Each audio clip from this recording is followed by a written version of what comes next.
February 6, 2012. Sa araw na ito ay niyanig ng 6.9 magnitude earthquake ang Negros Oriental at nagdulot ng pagkasawi ng mahigit 100 individual. Mag-aalas 12 ng tanghali nang tumama ang lindol na ang epicenter ay naitala sa bayan ng Tayasan sa Negros Oriental.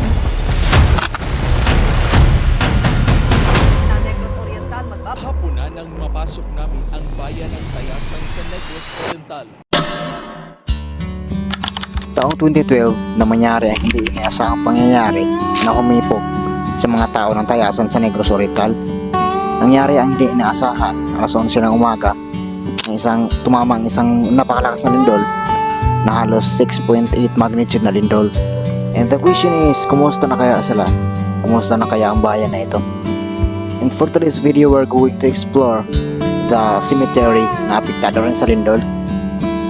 Maraming nagsasabi na mga lokal na ang ibang namatay or pumanaw noong lindol ay dito pa inilibing. At dahil sa 6.8 na lindol, nasira ang mga pansyon or mga libingan dito sa lugar na to. Galing ko ng Magati City at opportunity na rin nandito ko sa Tayasan nag-explore ko ng libingan na ito o ang cemetery nito dahil sa curiosity sa history ng lugar.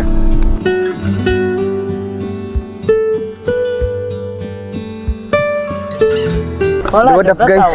So ngayon is nandito na kami sa lumang sementeryo dito sa Tayasan, which is this is the first cemetery here in Tayasan. And dahil sa kalumaan ng lugar guys, marami na buto na hindi ma-identify dahil hindi na makilala sa tagal ng panahon. And today we're going to explore this cemetery. Let's go.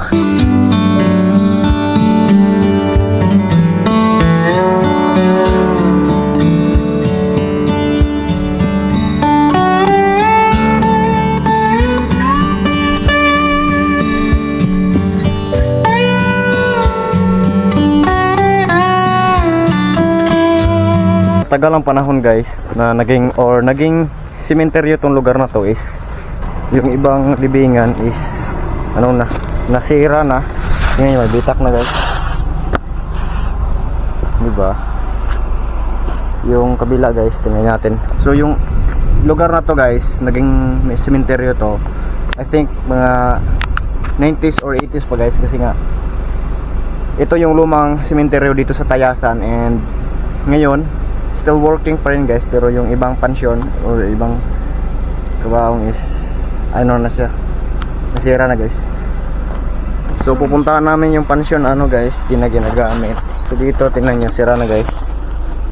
Sa tagal ng panahon guys, naging na, diba?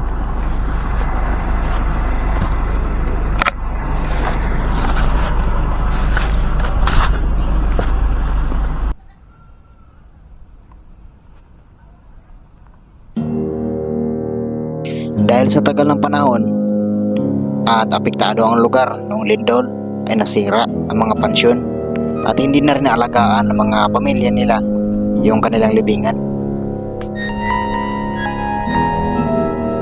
Bitak-bitak at tila ba kaawa-awang tingnan ang mga libingan dahil nga sa bitak-bitak na ito at nasira na. Sa tagal ng panahon guys, naging hindi na naalagaan tong cemetery na to at kinain na ng mga damo. So itong cemetery na to guys is apektado to nung kasagsagan ng lindol nung guys, kaya nagkasira-sira ang mga pansyon dito.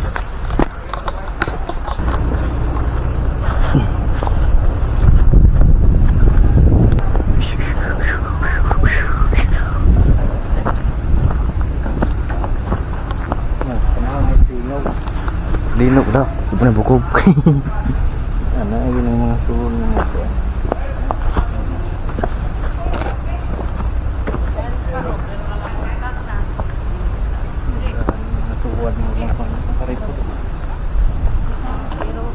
Gubao, 1945 pa siya gilubong.